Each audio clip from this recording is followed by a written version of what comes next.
Kompani që e kanë paguar tatimin e solidaritetit në vitin 2023 do t'i marrin parat prapa, por në vitin 2026.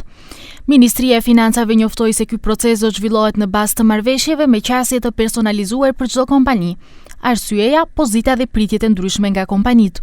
Што значи дека нема правило дека ќе се водиме по еден терк, туку напротив, пристапуваме со секоја компанија поединечно, затоа што секаде различна е потребата. Ministria dha se sot kanë pasur takim me njërin nga kompani që kishte paguar shumën më të madhe për këtë tatim dhe se planifikojnë të përfundojnë takimet me të gjitha 155 kompanitë e tjera brenda 30 ditëve të ardhshme. Ajo prej që disa kompani të tregohen bujare. Морам да кажам дека информациите кои што ги добивавме и состаноците кои што ги имавме со одредени компании беа од тоа дека сакаат да им се вратат средствата со плаќање, трансакцијски, нели, не во кеш, туку трансакцијски, до такви компании кои што велат можеме да пребиваме, но има и такви компании кои што велат ние нема да ги сакаме парите назад, односно кои ќе ни ги вратите парите, кажете ни каде општествено одговорно да ги инвестираме. Ministra Dimitrieska Koçoska paralajmëroi se disa nga shërbimet në ministri tashmë po shqyrtojnë aspektet juridike dhe përgjegjësinë eventuale të disa personave për vendosjen e këtij tatimi